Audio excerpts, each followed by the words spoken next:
देखिए साहब, वैसे तो चैप्टर होता है मैट्रिक्स एंड डिटरमिनेंट, आपको पता नहीं है, जिन्होंने अपनी एनसीईआरटी देखी है, ठीक है, उन्हें पता होगा पहले मैट्रिक्स है फिर डिटरमिनेंट है। लेकिन प्रथा यहां पर ऐसी है कि डिटरमिनेंट पहले पढ़ाते हैं, तो अपन क्योंकि अब आने वाले टाइम में आपके पेपर आने ही वाले हैं, तो डिटरमिनेंट का क्वेश्चन आ जाए और आप 2 क्वेश्चन की नुकसान में रह जाए, कोई मतलब नहीं है, ठीक है। इसलिए मैं भी सोच रहा हूं इस बार डिटरमिनेंट पहले पढ़ाऊंगा। हालांकि आपको नहीं पता, इसकी पहली लाइन ही आपको मैट्रिक्स पे लेके जाएगी, क्योंकि इसकी पहली लाइन ये है कि मैट्रिक्स की वैल्यू निकालने के लिए डिटरमिनेंट आए। दूसरी बात, डिटरमिनेंट सिर्फ स्क्वायर मैट्रिक्स का होता है, स्क्वायर मैट्रिक्स का डिटरमिनेंट होता है, माने कोई 2x3 मैट्रिक्स का डिटरमिनेंट होता ही नहीं है, 3x2 का नहीं होता, 1x2 का नहीं होता, 1x3 का नहीं होता, माने बनता ही स्क्वायर मैट्रिक्स का है। तो अगर देखा जाए बात ही चालू कहां से हुई, मैट्रिक्स से। हालांकि चलो कोई बात नहीं, अपन तो देखा है, अपन तो दोनों साइड में से किसी भी साइड से बना सकते हैं, सोच सकते हैं, राइट है। क्योंकि अपन को जब लास्ट में अपन पढ़ रहे होंगे, फिर उस दिन कुछ भी नहीं देखते, जो अपना लास्ट डे होता है, जो एग्जामिनेशन से पहले वाला दिन होता है, उस दिन अपन कहां कुछ देखते हैं, कोई हियरार्की ऑर्डर नहीं देखते, कुछ नहीं देखते, उस दिन तो सब याद करना है, ठीक है। तो अपन हर बार आखिरी दिन जैसे जिए तो शायद थोड़ा बेहतर रहे, ठीक है ना। हाँ साहब, तुम डिटरमिनेंट की अगर बात करी जाए तो डिटरमिनेंट बहुत ही जबरदस्त चैप्टर है, ठीक है। और इसका कॉम्बिनेशन जिस दिन पीएनसी से जुड़ता है, उस दिन तो समझ लो चाहे ये हो चाहे वेक्टर हो, दोनों जब भी पीएनसी से जुड़े मतलब डेडली हो गए, उसके क्वेश्चंस मतलब आउट ऑफ द रेंज चले गए, आ जाएगी, ठीक है। हाँ भाई, डिटरमिनेंट की अगर बात करी जाए तो सबसे पहला काम करते हैं भाई, ठीक है, स्टार्ट करते हैं फर्स्ट ऑर्डर डिटरमिनेंट। अक्सर सब तरह के डिटरमिनेंट की बात की जाती है, इस बेचारे को अकेला छोड़ दिया जाता है। क्यों अकेला छोड़ दिया? क्योंकि कोई कई किताबों में इसका कुछ बारे में कुछ लिखा ही नहीं गया। फर्स्ट ऑर्डर डिटरमिनेंट की अगर बात करी जाए, मैंने कहा ना स्क्वायर मैट्रिक्स के डिटरमिनेंट होता है, तो इसमें एक ही एलिमेंट होगा, समझ रहे हैं आप। और क्योंकि डिटरमिनेंट, हर डिटरमिनेंट की वैल्यू पॉसिबल है, अरे हर डिटरमिनेंट को सॉल्व करा जा सकता है, ये कोई बड़ी बात थोड़ी है ना। डिटरमिनेंट सॉल्व करते हैं ना अपन, हाँ, तो इसको भी सॉल्व करने पे आंसर आ जाएगा 2। Determinant of -2 is equal to -2। ये बड़ा धक्के वाली चीज है कि डिटरमिनेंट ऑफ -2 लिखते टाइम पे लोगों को मॉडुलस की याद आती है और अक्सर आंसर गलत हो जाता है, समझ रहे हैं ना भाई, नहीं समझे तो determinant of -2 is equal to -2। कहानी पकड़ भाई, it is first order determinant. अब बात करते हैं सेकंड ऑर्डर पे आता हूं, ठीक है ना। अगर भाई देवे करी जाए चर्चा सेकंड ऑर्डर डिटरमिनेंट की, राइट है, तो सेकंड ऑर्डर डिटरमिनेंट के बारे में पहले बेसिक समझ लेते हैं। ये सब कहां से है, वो सेकंड ऑर्डर ही समझा सकता है। सेकंड ऑर्डर डिटरमिनेंट कहता है a1x प्लस में b1y इज इक्वल टू 0 था, उसी तरह से a2x plus b2y is equal to 0 था। सोच लिया आपने, अगर a1x plus b1y is equal to 0 था, तो क्या मैं आपसे पूछ सकता हूं कि कोई मुझे इससे y/x बता दे भाई? पहले इक्वेशन से सोच लो, माइनस का देख के बोलो, उसमें क्या है, सॉल्व ही तो करना है, एक को इधर ले जाना, एक को इधर ले जाना, माइनस का इसको इधर ले आइए, x को उधर भेज दीजिए, a1 यही छूट जाएगा, माइनस a1 बाय b1। तो मैं इससे बोल सकता हूं माइनस का a1 अपॉन b1। लेकिन y/x तो ये भी दे रहा है, तो अगर ये दे रहा है तो दोनों का y/x सेम होगा, तो माइनस का a2 बाई b2। और आपको तो पता है माइनस माइनस तो बाद में अपन प्लस कर लेंगे। और अगर ये प्लस कर लिया तो आप में से किसी को एतराज नहीं होगा कि मैं थोड़ी देर बाद में a1 b2 minus a2 b1 equal to 0 बोल दूं। तो सोचा आपने, इसकी मल्टीप्लाई इससे, इसकी मल्टीप्लाई इससे, सबको एक तरफ ले गया, नहीं है। जिन्होंने ये देख लिया कि हाँ सर ये बराबर 0 आया, वो जरा इसे देखें कि इसे अगर डिटरमिनेंट में लिया जाता तो it is a1 b1 a2 b2 equal to 0 है, ये गिवन है। और अगर ये गिवन है तो आप दिमाग लगे कि ये और ये इक्वल आ गया। बात समझ में आई आपको? इसका मतलब it is nothing but the solution of 2 variables, ठीक है। 2 वेरिएबल को सॉल्व करने के लिए जिस टेक्निक का यूज करा गया वो डिटरमिनेंट में कोट हुई। कहानी पकड़ में आई? इसका मतलब ये कि 2 स्ट्रेट लाइंस को हम लोग इस तरह से भी अटैच कर सकते हैं। कहानी यहाँ पे आपको समझ में आनी चाहिए कि भाई हम लोग किस बारे में बात कर रहे हैं। तो वैसे ही 3 वेरिएबल की इक्वेशंस को सॉल्व करने के लिए हम लोग थर्ड ऑर्डर डिटरमिनेंट को मार्केट में लाए थे, ठीक है ना। तो अगर भाई तो हम लोग बात करते हैं थर्ड ऑर्डर डिटरमिनेंट की, चलते चले थर्ड ऑर्डर डिटरमिनेंट, ठीक है। आप में से सभी को पता होगा किसी भी डिटरमिनेंट को रिप्रेजेंटेड बाय डी और डेल्टा, याद आ गया? और अगर भाई देखो डेल्टा की अगर बात करी जाए तो डेल्टा इज इक्वल टू होता है A1 B1 C1 A2 B2 C2 A3 B3 C3। ये बात आपको ध्यान होगी, ये थर्ड ऑर्डर है।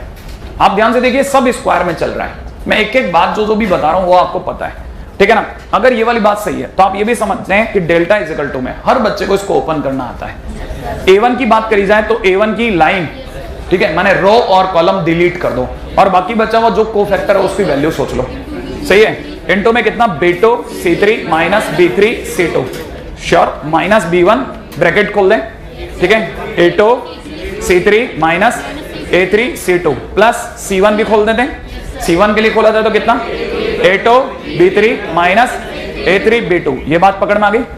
हालांकि हम लोग डेल्टा निकालना बहुत अच्छे से जानते हैं, हर एक जना इसको बहुत अच्छे से समझता है, ठीक है? आने वाले टाइम में जरूर ध्यान देना कि ये जो कुछ भी लिखा गया है, ठीक है ना, दैट इज माइनर।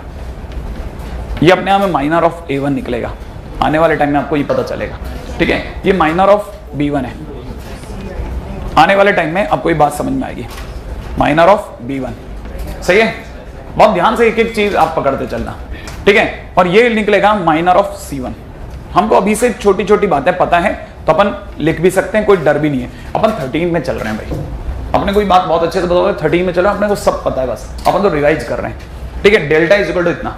लेकिन इसके साथ साथ जहां हम लोग ये तरीका जानते हैं वहां पे हम लोगों को इसका डिटरमिनेंट के छोटे मोटे डिटरमिनेंट को निकालने के लिए एक और तरीका भी है जिसे सॉरस रूल बोलते हैं, ठीक है? सॉरस रूल है ना, वो भी एक बहुत काम का और प्रोमिनेंट तरीका है, ठीक है? Sorus rule. अब ये सॉरस रूल क्या है ना? अगर सॉरस रूल की बात करी जाए तो ये कहता है कि जब भी आपको डिटरमिनेंट मिले A1 B1 C1 A2 B2 C2 A3 B3 C3 और आपको अगर वैल्यू निकालनी हो तो इसका पहली दो कॉलम को रीकॉपी कर लें, ठीक है? बाहर कॉपी कर लें, A1 A2 A3 बाहर कॉपी कर लो, सही है? B1 B2 B3 बाहर कॉपी कर लो, कॉपी कर लिया? कॉपी करने के बाद आप बेसिक पे चलो, बेसिक आपको याद है तो सब याद है। आपको इसकी वैल्यू निकालनी आती है? आप कैसे निकालते हैं? ये माइनस ये, ऐसा करते हैं ना, कैसे? ऐसे माइनस ऐसे, ठीक है ना? वैसा का वैसा फंडा यहां लगाना है। यहां पर आपको क्या चलना है? ऐसे माइनस ऐसे। अब आप समझ जाएंगे धीरे धीरे, देखना। ये तीनों की मल्टीप्लाई, इन तीनों की मल्टीप्लाई कितनी हुई? A1 B2 C3, सोच लिया आपने? प्लस फिर इन तीनों की मल्टीप्लाई, ठीक है ना, B1 C2 A3, सही है? प्लस इन तीनों की multiply, that is C1 A2 B3 minus, minus में क्या? अब इन तीन की मल्टीप्लाई, ये देखा, ये पहले यों फिर माइनस फिर यों, समझ में आया? तो जब आप इस तरह से मल्टीप्लाई करेंगे तो ऐसे चलेगा मल्टीप्लिकेशन, सोच गया? और जब आप ऐसे मल्टीप्लाई करेंगे तो इट विल बी C1, या ऐसे कर सकते हैं A3 B2 C1, sure? Plus अगली तरह से कितना? A1 C2 B3 plus B1 A2 C3। क्या आप ये बात समझ गए? नहीं आई? क्या आपको एक कहानी पकड़ में आ गई? हर बार बस अपना वही फंडा है, हर बार पहले यो मल्टीप्लाई फिर माइनस यो मल्टीप्लाई। क्लिक कर गया आपको? ये इसको ये कई बार बहुत छोटा पड़ता है तरीका, है ना? हालांकि देखने में जरूर अपने को लग रहा है कि ये थोड़ा लेंथी पड़ेगा, लेकिन ये वाकई बहुत आसान कर देता है चीजों को, ठीक है? अब थोड़ा सा बुद्धि का काम है, थोड़ा सा दिमाग का काम। देखिए साहब, ऐसा है, जो मैंने आपके सामने मल्टीप्लाई ये जो भी लिखा करके, ठीक है ना, मैं ये कह रहा हूं कि अगर आपने ध्यान से देखा तो मैं ये इसका कह रहा हूं, इनका प्रोडक्ट जो आएगा A1 A2 A3 B1 B2 B3 C1 C2 C3 आएगा। ये जो ब्रैकेट में लिखा, इसका जिस दिन आप प्रोडक्ट करोगे ये आएगा। आपको मेरे को ऐसे नहीं जाने देना, आप सोच के जवाब देना। ऐसा नहीं कि आपके पास थोड़ा से यस सर की आवाज आ गई तो आपको करना है, नहीं, आप सोच लेना पहले, क्योंकि आपको मैं इतना आसान काम दे रहा हूं। मैं कह रहा हूं इनकी गुणा ये है, ठीक है ना? अब जिन्हें ये बात नहीं समझ में आई, टेंशन नहीं लेना, इनटू करके सोच भाई। हाँ, मजाक नहीं, उस नहीं ट्राई कर रहा भाई, उस मोमेंट पे वो वहां यहाँ आ ही नहीं पा रहा भाई, बहुत ट्राई कर रहे हो। क्या इनकी मल्टीप्लाई ये है? अब जो आखिरी टेंशन बच सकती है ना बच्चे को, वो ये कि सर A1 यहाँ है और A2 यहाँ है, तो आगे ये तो थोड़ी देर बाद में आपको स्ट्राइक कर देंगे, आगे हो सकता है पीछे, ये बात समझ में आ गई? ठीक है, तो बस वो कोई टेंशन हो तो वो अलग बात है, ठीक है, वो तो बहुत छोटी मोटी टेंशन है। बाकी ये आएगी या नहीं आएगी मल्टीप्लाई? आएगी। अच्छा अच्छा, मैं आपको कह रहा हूं नीचे वाले की भी यही आएगी। ध्यान से देखिएगा आप जिस दिन इन तीनों की मल्टीप्लिकेशन करेंगे यही आएगा। सही है, ध्यान से देख लिया। तो मैं इस बात को ही लिख रहा हूं, product of both brackets same.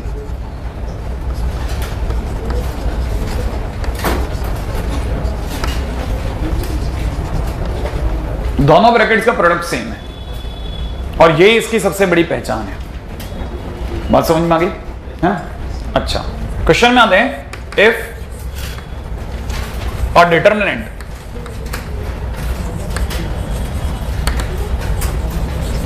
Is made by 1 and -1 only. अगर एक डिटरमिनेंट को, है ना, इसको थोड़ा और आसान कर देते हैं। If a determinant of third order is made by 1 and -1 only, ठीक है ना। फर्स्ट क्वेश्चन यहां से अराइज होता है, फाइंड। भाई मैं दिमाग वाला क्वेश्चन पूछ सकता हूं ना? ठीक है, maximum value of determinant. Find maximum value of determinant, है ना। अच्छा, अब ये जो तरीका मैं आपको सिखाने जा रहा हूं ना, मैं आपको सच बता रहा हूं, मतलब नॉर्मली दिमाग में नहीं आ सकता, लेकिन किसी ने पहली बार में दिमाग में लगाया होगा ना, तब उसको देख करके ही आया होगा। किसी के दिमाग में अचानक से आ गया कि यार यार ऐसे सोचना था। ठीक है, थोड़े ध्यान से इसको सुनो। आपको डिटरमिनेंट 3 ऑर्डर की बनानी है। आपके हाथों में 1 और -1 रखना है। आप मर्जी जहां रखो, मर्जी चाहो तो सबको 1 1 1 रख लो, चाहो सबको 1 -1 -1 -1 रख लो। आपकी इच्छा है, जैसा चाहो वैसे आप इसको भरो। किसको? इस डिटरमिनेंट को 1 और -1 से भरो। भरना सिर्फ 2 ही चीजों से है और आपको हर बार वैल्यू निकाल के लानी है और सोचना है कि जो भी वैल्यू आ रही है उसका मैक्सिमम वैल्यू क्या होगी। सही है ना? नहीं जीरो वीरो कुछ नहीं, सिर्फ 1 और -1 को भरना है। ठीक है, अब बड़े ध्यान से सुनना, जो मैं बता रहा हूं उसको समझते चलना।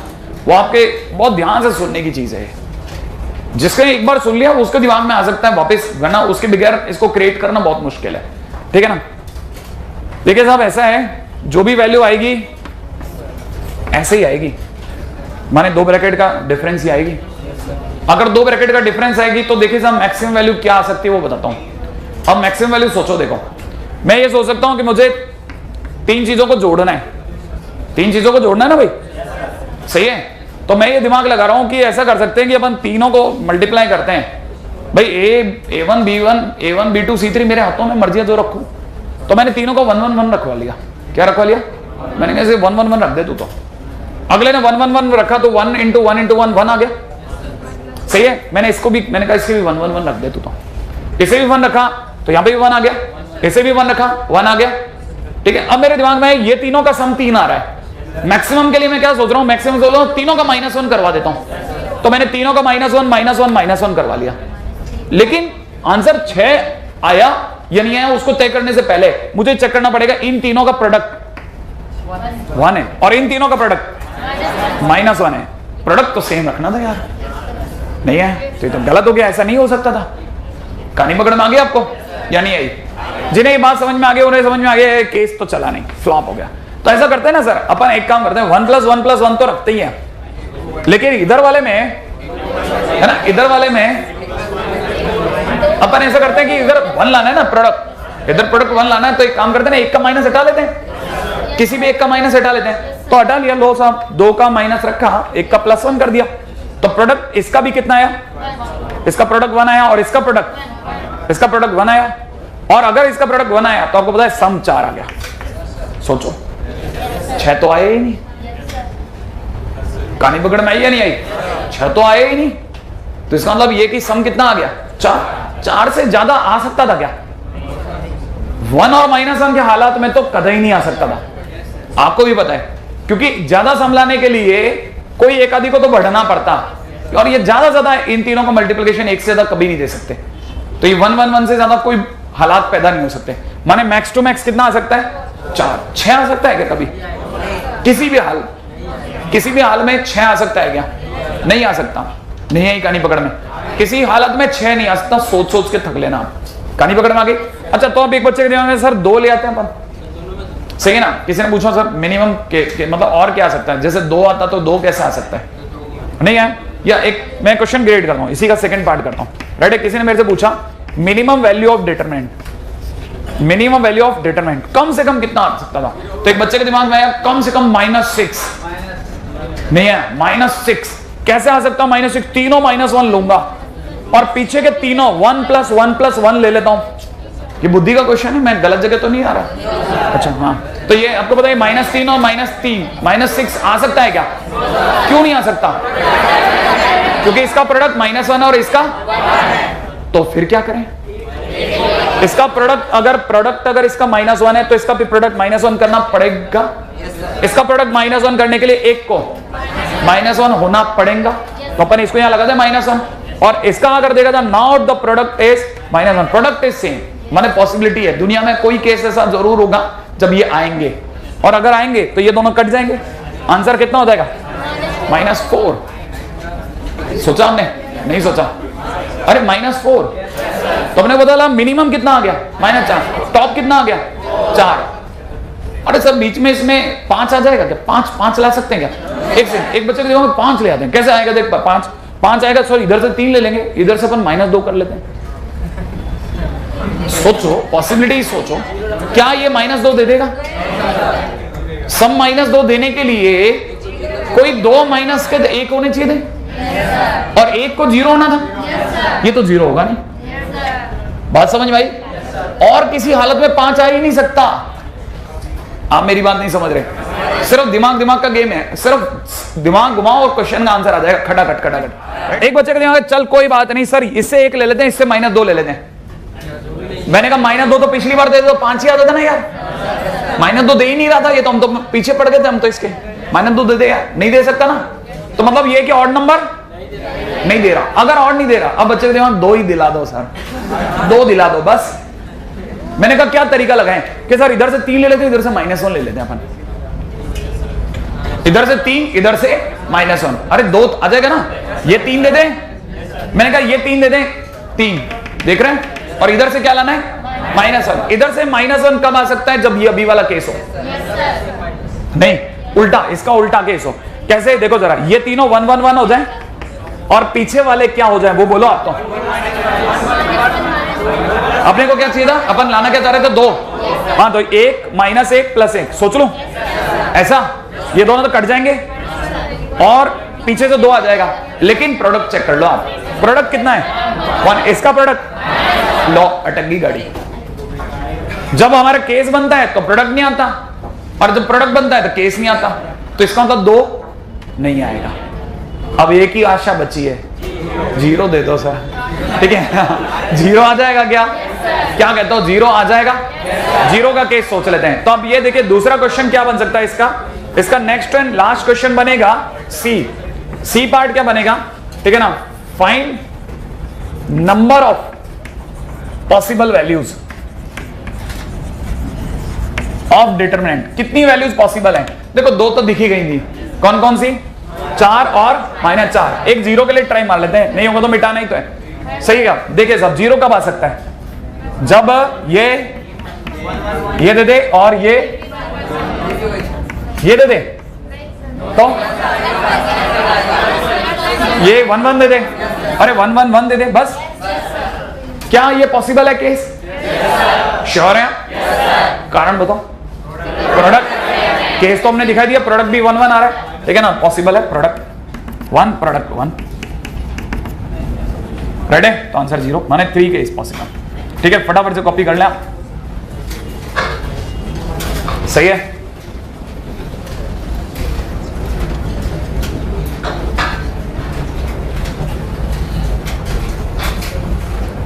हालांकि हम लोग डिटरमिनेंट में उम्मीद करते हैं कि सर कोई वैल्यू निकलवा लेंगे डिटरमिनेंट की, और मैंने ऐसा नहीं किया क्योंकि है ना, मैंने कहा था ना कि सबसे इसके डेडली क्वेश्चन होते हैं ना, वो पीएनसी टाइप के होते हैं, जो थोड़ा मुश्किल होते ही हैं definitely.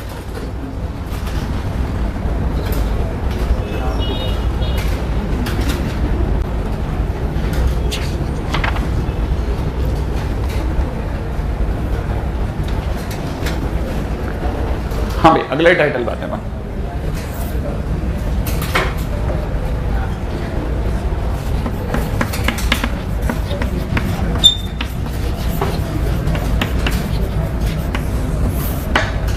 Miners and cofactors.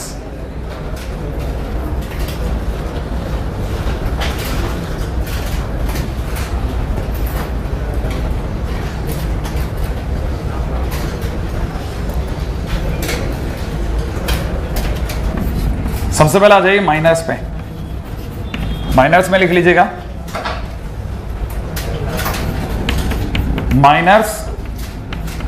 Minor of element, लिखिएगा फटाफट से। माइनर ऑफ एलिमेंट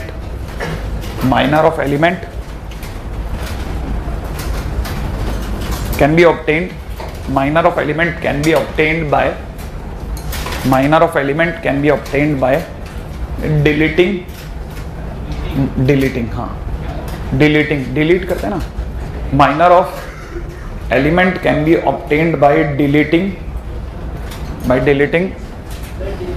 हाँ डिलीट है ना, डिलीट वाला deleting row and column, by deleting row and column of that element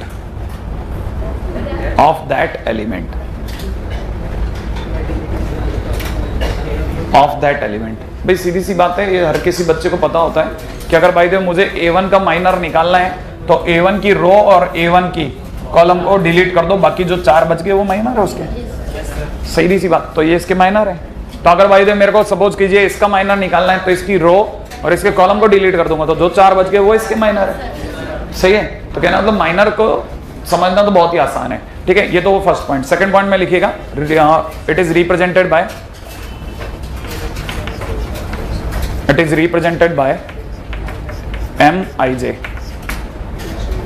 MIJ। कोई बताएगा आई क्या चीज है? रो, और J क्या है? कॉलम। राइट है भाई। आप में से कोई बताएगा एलिमेंट क्या कहलाता है? एलिमेंट AIJ, लिख लेना, आपको नहीं पता तो लिख लो। एलिमेंट इज स्मॉल AIJ, ऐसा लिखते हैं ना, जहां पे आई क्या चीज है ना, ऑफ आयत रो। बकायदा इसको लिख लो, इसमें क्या शर्म है? नहीं पता तो खत्म करो ना आप। आयत रो एंड jth कॉलम, इसको संभाल के रखते हैं पता नहीं क्यों, संकोच को। ठीक है, ये AIJ हो गया। ठीक है, अब जैसे इसके अंदर मैं थोड़ा सा इसके बारे में बताता हूँ। डेल्टा से रिप्रेजेंट करते हैं, याद है ना? इसे A11, A12, A13 बोलते हैं। It is A21, A22, A23 बोलते हैं। इसे A31, A32, A33 बोलते हैं। ये बात तो पक्की होगी। अगर भाई तो मुझे चाहिए माइनर ऑफ, कोई भी नाम बोल देते हैं, जैसे मेरे को चाहिए माइनर ऑफ A21, सही है, तो A21 सीधा A21 पे पहुंचिए। A21 का मतलब हो गया सेकंड रो के फर्स्ट कॉलम का आदमी, सेकंड रो और फर्स्ट कॉलम का आदमी, समझ में आया? माने यहीं पहुंचोगे आप। अच्छा, इजिकल टू में मतलब आपने को ये डिलीट करना और ये डिलीट करना है, तो जो बाकी बच गए वो क्या बच गए? A12, A13, A32, A33। क्या ये बात समझ में आ गई? कोई मुश्किल काम नहीं है? अच्छा, बस आप मेरे को जल्दी से, ये तो मैंने ऐसे लिख दिया, अब मैं ऐसे नहीं लिखूंगा, आपके सामने ऐसे लिख रहा हूं। M11 लिख लीजिए, लिख लो M11 लिख लेना। बता, आप में से कई लोग क्या बताते हैं, बताया मत करो, आप तो लिख लिया करो। ठीक है, क्या उससे वो बच्चा है ना, वो सामने दिख जाता है मुझे कि अरे लो इससे नहीं लिखा गया, ठीक है ना, वो मुझे दिख जाता है, तो फिर क्या है, मैं उसको टारगेट कर सकता हूँ। ऐसा कोई डांटना डपटने के लिए टारगेट नहीं करना, उसको भी आपके बराबर लाने के लिए टारगेट है। वो आएगा नहीं हालांकि बराबर, लेकिन कोशिश तो करें अपन। भाई M11 का मतलब है first row first column, A11 का माइनर, सही है। अगर इसके माइनर है तो ये और ये डिलीट कर दो, तो जो 4 जने बच गए वो क्या क्या है? A22, A23, A32, A33। क्या ये बात समझ में आ गई? That is M11। अब ये कहानी अगर आपको पकड़ में आ गई तो अब अगले पॉइंट पे आता हूं। सेकंड पॉइंट है ना, इसी का फोर्थ पॉइंट, सॉरी थर्ड है क्या? हाँ, थर्ड पॉइंट। ठीक है, थर्ड पॉइंट में लिखेगा value of determinant delta can be obtained by delta is equal to में, ठीक है ना, -1 to the power I plus J, ठीक है ना, AIJ इंटू MIJ। अगर बिल्कुल समझ में नहीं आया तो बहुत बढ़िया है, आप बिल्कुल सही जगह हो, ठीक है, क्योंकि मैं अब आपको इसको समझा दूंगा। ये क्या चीज है? ये वही है जो आपने अभी भी लिखा था यहाँ पे, मैंने एक इसके जस्ट इसी लाइन पे लिखा था, याद है? Minor of A, minor of B, minor of C, याद है आपको? जिसे आप ऐसे लिखते हैं ना, डेल्टा इज इक्वल टू में A1 B2 C3 minus B2 C3 और ऐसे कुछ करते हैं ना, तो बस आपको अब क्या लिखना है, इट इज A11 और इसका कॉरस्पॉन्डिंग माइनर M11, यहां प्लस फिर माइनस, सही है, A12 M12 plus A13 M13। अब सर प्लस माइनस कैसे याद रखना है? प्लस माइनस याद रखना भी बहुत ही आसान है, इन दोनों का सम इवन, याद आ गया? Sum is equal to 2, even आ गया। अगर इवन है तो आगे -1 का स्क्वायर है, क्लिक करा? अच्छा, अगर ये देखा जाए तो इन दोनों का सम 3 है, ऑड है ना, अगर इन दोनों का सम ऑड है तो ये जो माइनस है दैट इज नथिंग बट -1 का क्यूब, और अगर ये देखा जाए ये प्लस नहीं है, ये -1 की पावर 1 + 3 है, जो यहां लिखा है उसी का सम कर रहा हूं बस मैं। ये आपको समझ में आया? ये कहानी यहां तक पकड़ में आ गई? तो इसी चीज को हम लोग ऐसे रिप्रेजेंट करते हैं। अब एक बच्चे के दिमाग में आ सकता है सर और आगे क्यों नहीं जाती ये बात, मतलब आगे ये ऐसा कर सकते हैं ना, 1/4 भी ले आते हैं। हाँ, अगर 4 डिग्री का 4 ऑर्डर का डिटरमिनेंट होगा तो 4 पे भी जाएंगे, 3 में यहीं तक ही जाएगा, 3 तक। ये कहानी पकड़ में आ गई? That is minor. माइनर के बाद अगले पॉइंट पर जाओ फटाफट से, कोफैक्टर, ठीक है? Next point, cofactors.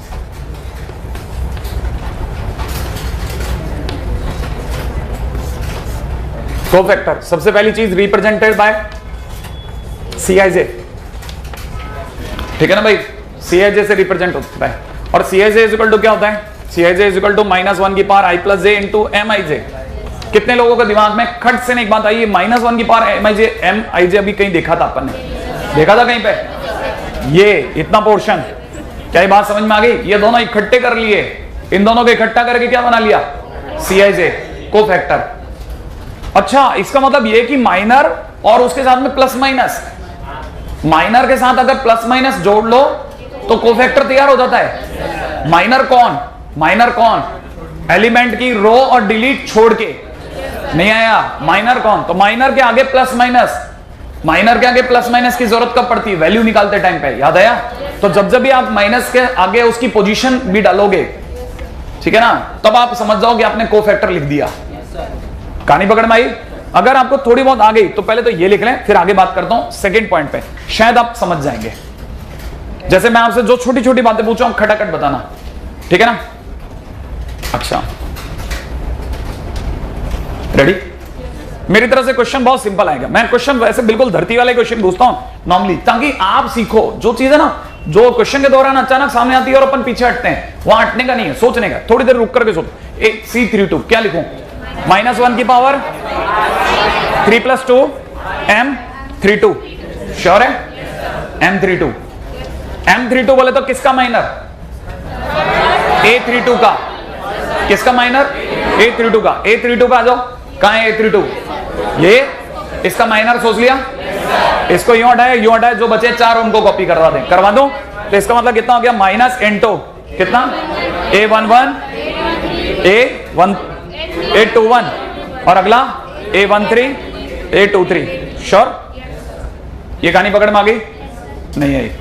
आ गई। अच्छा, जिन्हें ये बात समझ में आ गई उनके लिए अगली लाइन लिख रहा हूं, बहुत ध्यान से फिर सोच के जवाब देना कि ये बात अब आप और डाइजेस्ट कर गए क्या?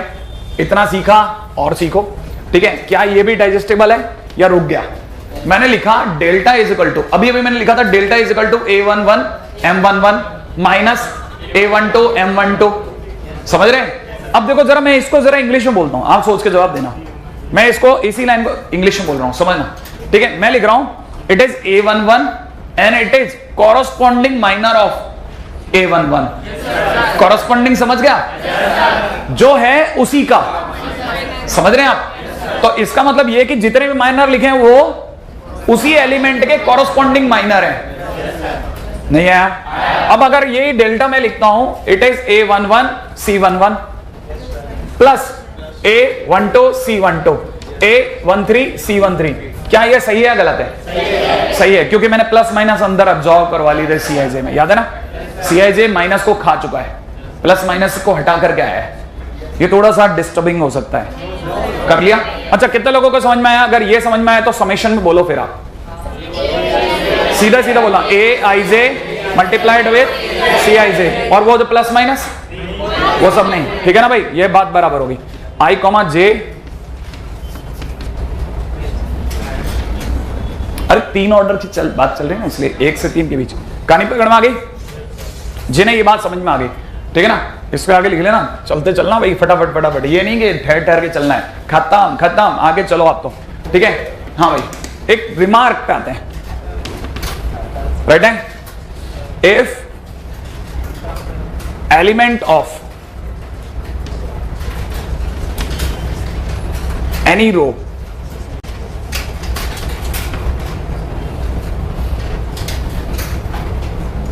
has product with its corresponding element, its corresponding element, its corresponding cofactor, then sum of it gives value of delta. क्या बात सही है? किसी भी एलिमेंट की उसके कॉरस्पॉन्डिंग कोफैक्टर से मल्टीप्लाई का सम डेल्टा देता है। ये मैंने इसी लाइन को ऐसे लिखा है, लिख लिया? ये बात समझ में आई?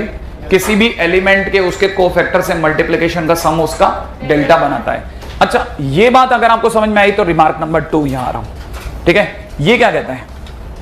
ये कहता है, ठीक है, if element of any row, ठीक है, has product with another rows corresponding element, corresponding cofactor, sorry, corresponding cofactor,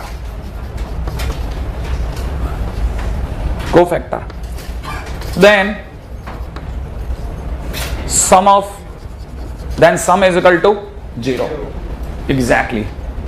अगर by the way अपने ही एलिमेंट से, अपने ही एलिमेंट की अपने ही कोफैक्टर से मल्टीप्लाई कर दोगे तो सम डेल्टा दे देगा, लेकिन अगर गलती से मिसमैच हो गया तो किसी और रो से अगर आपका एलिमेंट बढ़ गया, किसी और रो के कोफैक्टर से अगर आपका एलिमेंट बढ़ गया तो आंसर 0 भी चिपका देगा। इसका मतलब समझिएगा, जैसे मतलब मैंने क्या किया, A11, A12, A13 लिखा, सोच लिया आपने? इसका मतलब मैंने एलिमेंट ऑफ फर्स्ट रो लिखे। अरे ये फर्स्ट रो के एलिमेंट है ना, सबका 1 देख रहे हो ना, तो इसका मतलब सारे फर्स्ट रो के एलिमेंट है। फर्स्ट रो के एलिमेंट की अगर मैं गलती से किसके कोफैक्टर बिड़ा बैठूं, सेकंड रो के, तो C21, C22, C23 से मिलाऊंगा तो आंसर कितना आ जाएगा? 0। ये बात आप जरूर याद रखना, एक काम आएगी कभी बहुत, राइट है? आ जाइएगा फटाफट से नेक्स्ट।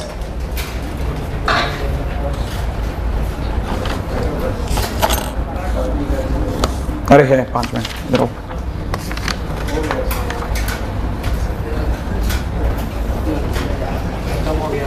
लिखो लिखो, तुम तो आगे चलो, लिखिएगा फटाफट से, नेक्स्ट पॉइंट पे आइएगा।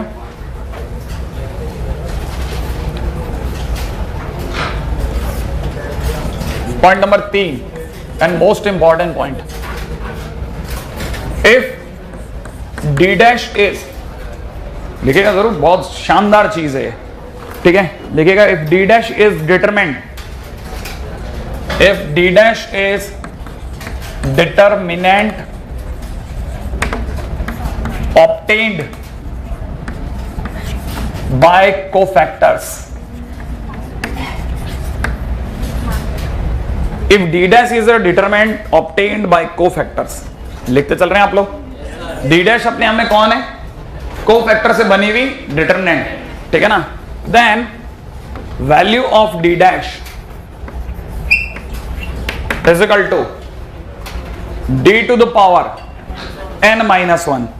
किसी को ध्यान है ये वाली बात? d to the power n minus 1 is equal to d to the power n minus 1। ठीक है ना भाई, काम की चीज है। और ऑब्वियस ही बात है, इसको चलाने के लिए कम से कम n 2 या 2 से तो बड़ा होना ही चाहिए। ठीक है, अब जरा इस चीज को भी जरा दिमाग लगा कर देखें। ठीक है, तब आपको ये बात समझ में आएगी कि आखिरकार ये कहानी क्या है। ठीक है, ये सिर्फ मैंने कहा ना, ये चैप्टर कई जगह पे तो सिर्फ है ना दिमाग वाले बच्चे का चैप्टर है, वरना तो अपन वो सोचते हैं कि जैसे डिटरमिनेंट के अंदर इसको इसमें से घटा लिया, इस रो को इसमें से हटा लिया, वो सब तो प्रॉपर्टीज हैं। बाकी दो चैप्टर असली चैप्टर है वो तो यहाँ पे भी बसता है। जैसे लेट से मैंने डी के ऊपर बात करी, ठीक है ना, डी हमारा कौन था? A11, A12, A13, इधर आया A21, A22, A23। सोच सकते हैं आप खुद बात, बोलिए अगला A31, अगला A33। अच्छा, डी डैश कौन है? कोफैक्टर का डिटरमिनेंट। बोलो पहले नंबर पे क्या लिखूं? C11, C, अगला अगला अगला अगला अगला 33। अब मैं एक छोटा सा काम कर रहा हूं, बड़े ध्यान से सुनना। मैंने जो लिखा आपने देख लिया अच्छे से, ठीक है ना। अब एक काम जो कर रहा हूं उसका नाम है D इंटू डी डैश, और बिना सोचे हुए, क्योंकि आप 13 में मैं इसलिए बिना इस बारे में कोई भी नोटिफिकेशन रिलीज करे हुए कि हमने प्रोडक्ट सीखा कि नहीं सीखा जानता हूं मैं, आपको पता है प्रोडक्ट आता है। आपको पता है डिटरमिनेंट के 4 तरह से प्रोडक्ट संभव है, row into row, row into column, column into column, column into row, जिसमें सबसे ज्यादा फेमस है रो इंटू रो। सही है ना, चलो बात करते हैं। आइए बताइए साहब, डी इंटू डी डैश माने मैं इन दोनों का प्रोडक्ट कर रहा हूं भाई, राइट है ना भाई। आपके सामने लिख देता हूं ताकि आप कंफ्यूज ना हो। A11, A12, A13 सोच लिया आपने, A21, A22, A23, है ना भाई। ये वाली भाई कॉपी मत करना, भले ये वाला समझ लेना 2-3, ये it is A31, A32, A33 multiplied with C11, C12, C13, C21, C22, C23, it is C31, C32, C33। अब जल्दी से बोलो, मैं रो इंटू रो मल्टीप्लिकेशन पे जा रहा हूं। सोच लिया आपने? हाँ जी साहब, बड़े ध्यान से चुपचाप देखिएगा, मैं आपके सामने लिख रहा हूं। इसकी मल्टीप्लाई जिस दिन इससे हुई डेल्टा, सोच लिया आपने? अच्छा, जिस दिन इसकी मल्टीप्लाई इससे हो गई, इसकी मल्टीप्लाई इससे हो गई, सोच लिया? जिस दिन इसकी मल्टीप्लाई इससे हुई, इसकी इससे हुई, इसके, इसका, इसका, तो इट इज बेसिकली, अब बड़ा ध्यान से सोचिएगा, डी डैश के बारे में नहीं पता, डी डैश तो डी डैश ही है, लेकिन ये डेल्टा है। और जिस दिन भी ऐसे को खोलोगे डेल्टा क्यूब आएगा। क्या अभी बात समझे? और अगर ये समझे तो डेल्टा से हटा दो, किधर है गया? Delta square. आपके लिए डेल्टा रहा, लेकिन समझदार व्यक्ति के लिए डी डैश बराबर में डेल्टा बोले तो डी की पावर 3 नहीं है, 3 माइनस 1। क्या बात सही है? और अगर ये वाली बात सही है तो इसका मतलब ये कि अपन ने प्रूव कर डाला कि D dash is equal to D to the power n minus 1। सही है?